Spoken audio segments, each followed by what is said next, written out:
our world, issues of international and diplomatic relevance, and global agenda that determine our national and common interest. My name is Tunde Alabi. Welcome to the program. Today on the program, we are looking at Nigeria 60 years after independence from Britain. What lessons has Nigeria learned from advanced democracies around the world, especially the British democracy? Since Nigeria's independence from British colonial rules in the country has gone through trying political times which tested the very essence of the union between the North and the South. Until 1914, when both the North and the South were amalgamated under British Governor General Lord Frederick Lugard, Nigeria existed as ethnic clusters in the 16th century, divided into kingdoms to include the Yoruba Kingdom, Edo Kingdom of the Benin, the Hausa and Nupe ethnic clusters, and by the end of the 18th century, there were no very clear indications that the cluster territories were prepared for any form of unification, as both the northern and southern protectorates were going through radical political and social orientations. The territories went through colonial rule between 1882 and 1960, though Britain outlawed slavery in 1807. Colonialism continued under the form of legitimate commerce. Both regions had their peculiar strength. While the South had benefited from missionary education and economic growth, the North had massive agricultural production and but little access to Western education. By an act of British Parliament, Nigeria became an independent country on October 1st, 1960. The role of Britain in the formation of the country known as Nigeria is fundamental in the very essence of the country, and Nigeria has since the question is, has Nigeria been able to transfer ethnic and religious fault lines to becoming a nation 60 years after independence? What are the orderings of leadership, and how can the country ensure absolute political inclusion to stem ethnic religious intolerance? Therefore, on the program today, as Nigeria celebrates 60 years of independence from British rule, we are today joined from the very heart of British democracy, the British Parliament, believed to be the oldest democratic institution in the world, by members of the British Parliament representing different constituencies in Britain, but have a strong biological link with Nigeria. Kate Osamo is a member of the British Parliament representing Edmonton in the London Borough of Enfield. She is the chair of the All-Party Parliamentary Group on Nigeria. She is a proud Nigerian flying the British flag in the Parliament. Taiwo Owatemi, also a member of the British Parliament, like Kate, is a proud Nigerian flying the British flag in the Parliament for Coventry Northwest. She is the vice chair of the All-Party Parliamentary Group on Nigeria. Also joining us is David Smith. Though David may not have any form of biological ties to Nigeria, but his economic and financial interest in Nigeria for about 100,000 Nigerians in the United Kingdom is very deep and explosive. David is the executive director of the British African Business Alliance, a diaspora investment organization, joining us from Success. Thank you all for your time with us on the program today. We'll take a very short break now, and when we come back, I'll be joined by Kate, by Taiwo, and by David on the show. Don't go away.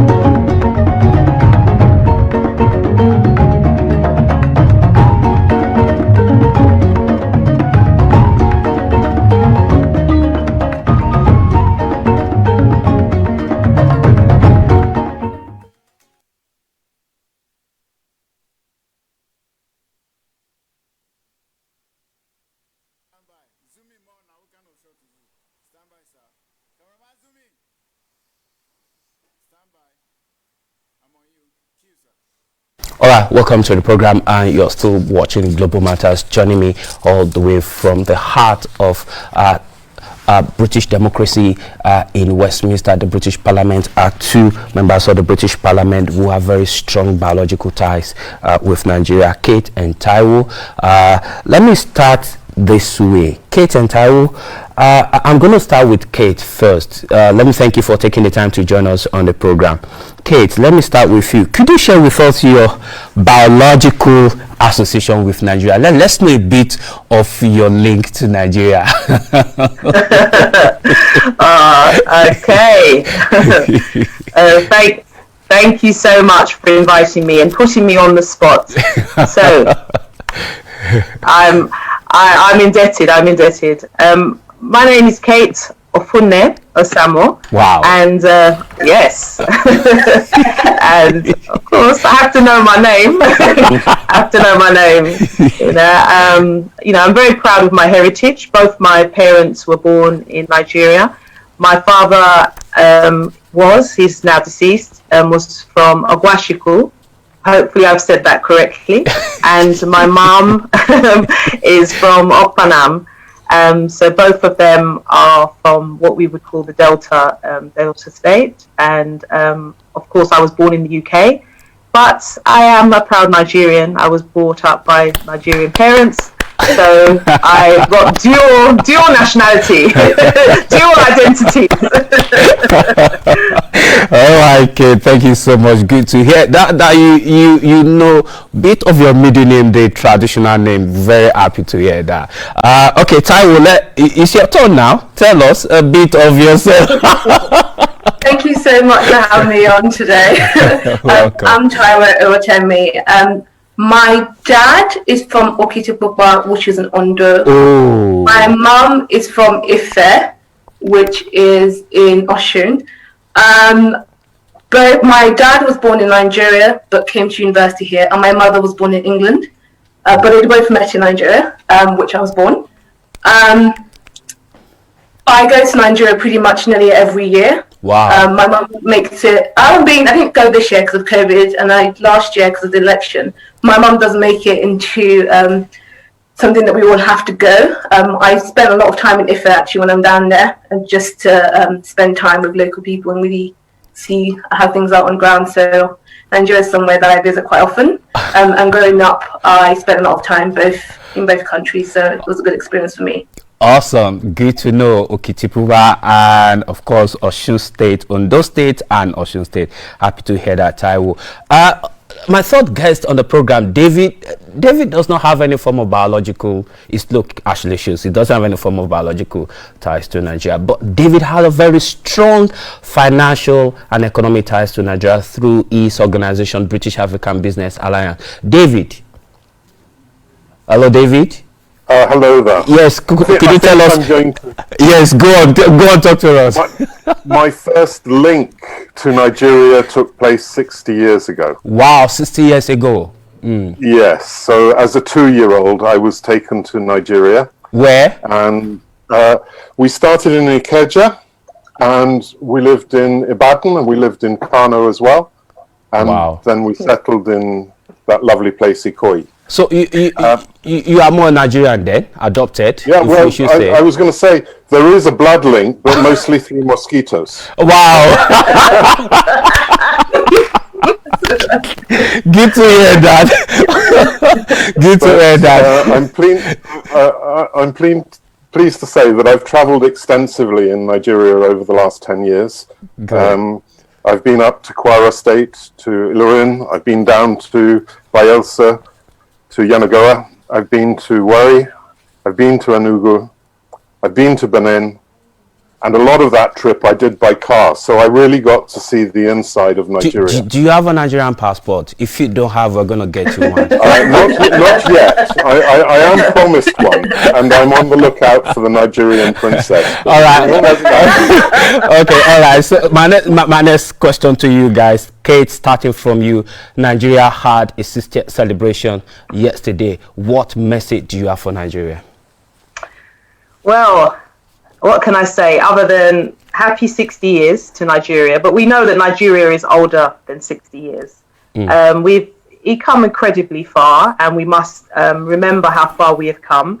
but we've got still a lot to do. And my main message to the diaspora and to those who are watching in Nigeria, that the journey hasn't ended. We have to keep fighting for social justice. We need to reduce poverty.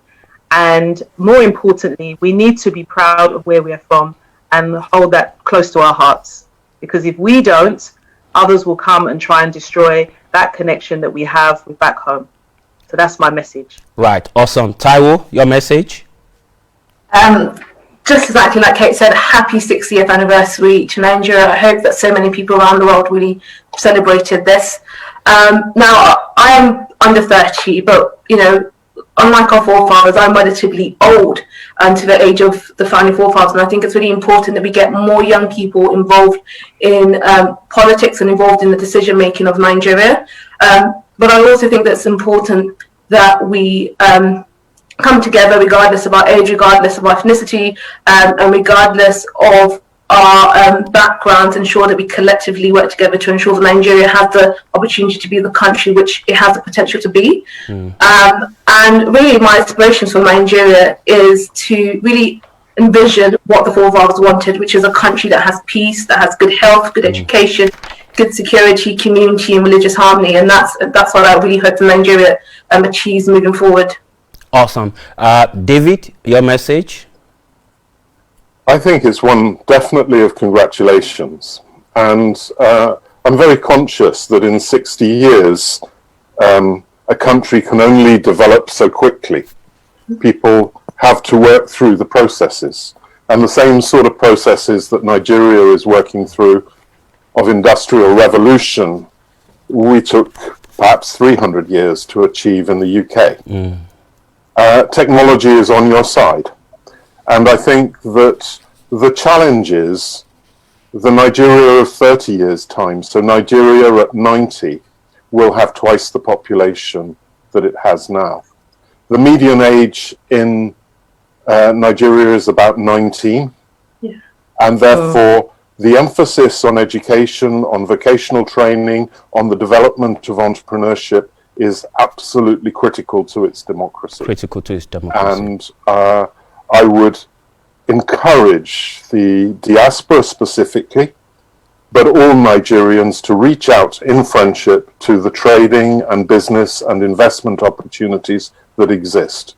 All right. Also, to overcome some of the difficulties that have been created in the process of its development. All right. Let me come to Kate. Kate, you are a very successful politician in its real sense in England. You represent very versatile, thriving community in the British Parliament. My question is, what qualities of the British polities and democracy do you think you'll be looking forward to Nigeria adopting? Well, I want to first off by saying, sadly, the UK is not a brilliant example of democracy under this current government, who are willing to break international law and use their majority to sideline Parliament. And I hope that if Nigerians look to Britain, they will learn from our mistakes as well as what we have done well.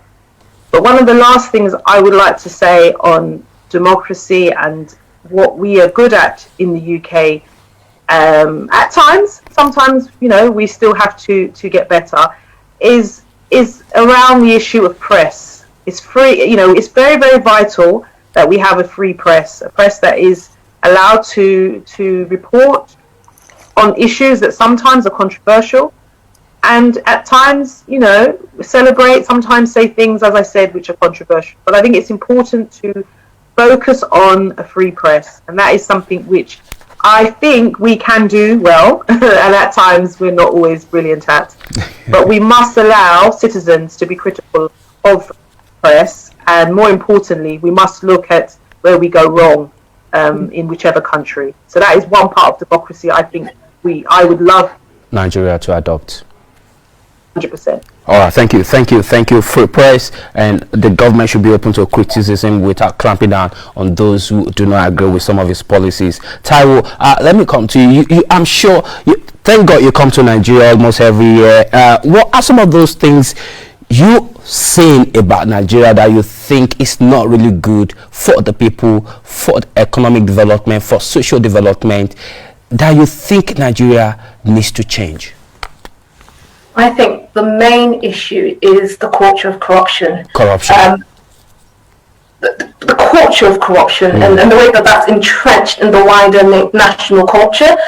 So it's the fact that, you speak to an ordinary Nigerian and some people think it's completely acceptable to dupe their next door neighbor or somebody within their community. And that ethics within the culture is something that needs to be addressed.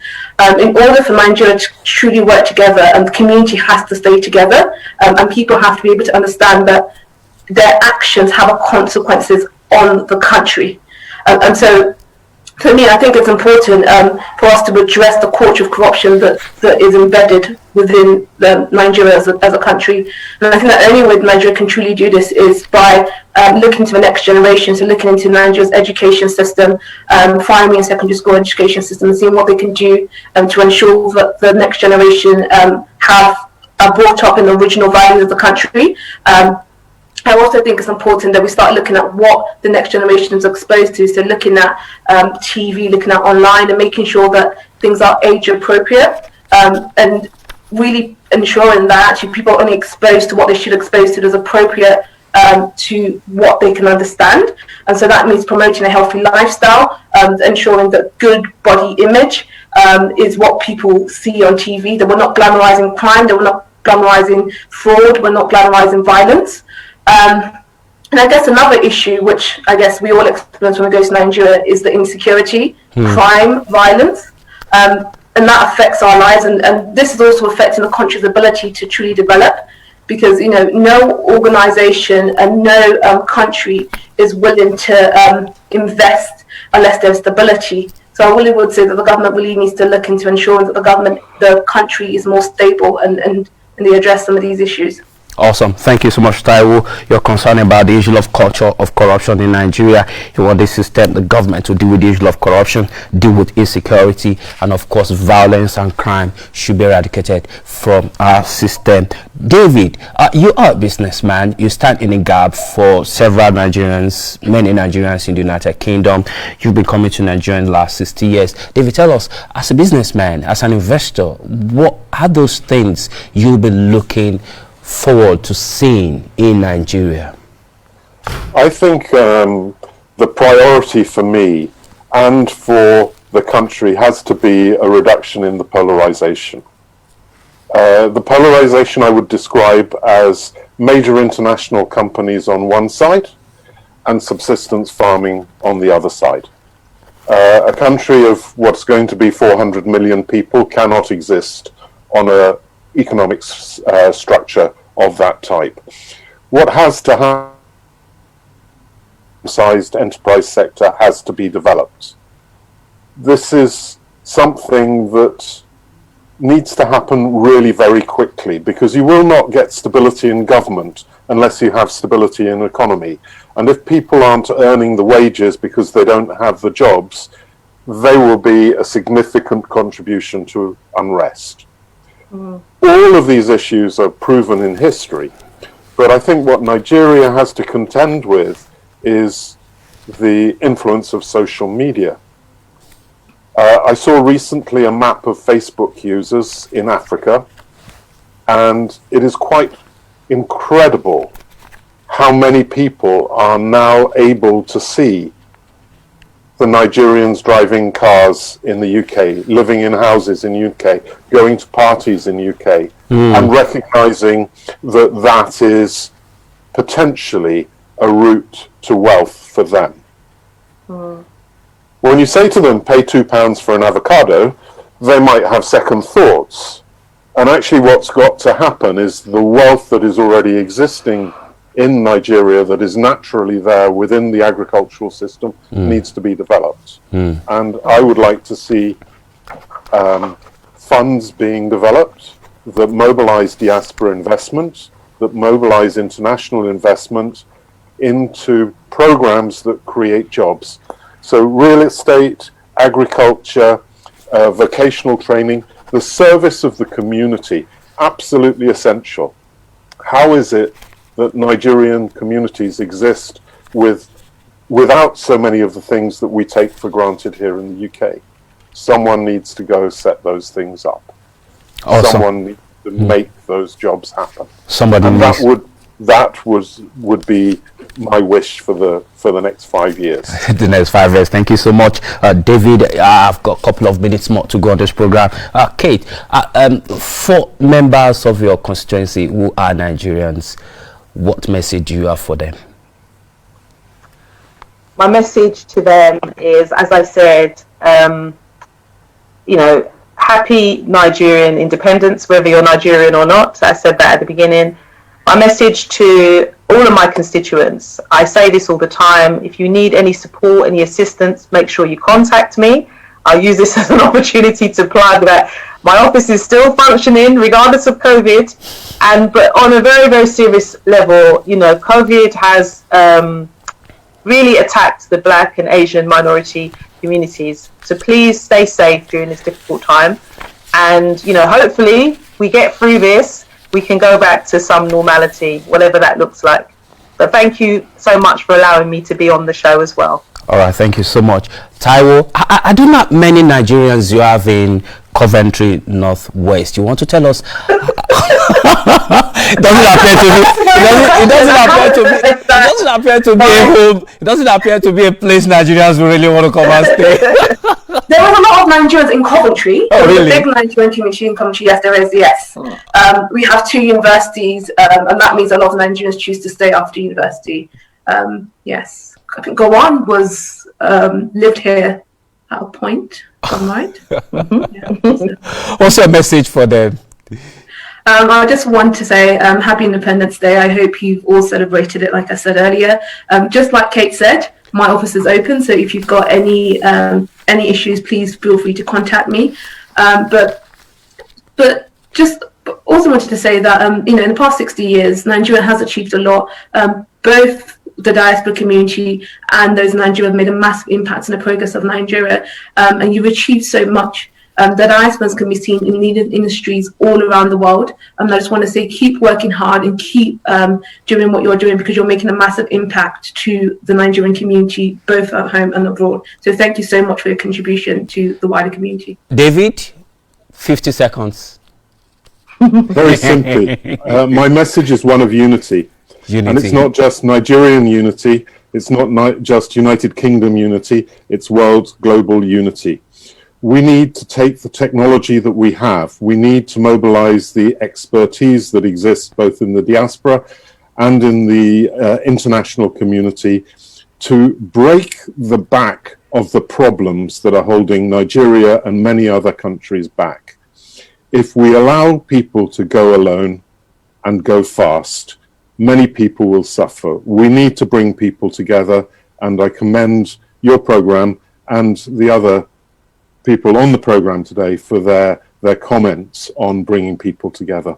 It's very, very important. Thank you so much, David. On my side, on behalf of the entire management of Africa Independent Television, the first private broadcast station in Nigeria, transmitting live from Abuja to the rest of the world, we would like to invite you to Nigeria, Abuja. The next time you're in Nigeria, Kate, the next time you're in Nigeria, make sure you come to Abuja to our studio. Taiwo, we'll roll out our red carpet to welcome you guys to our studio here in Abuja.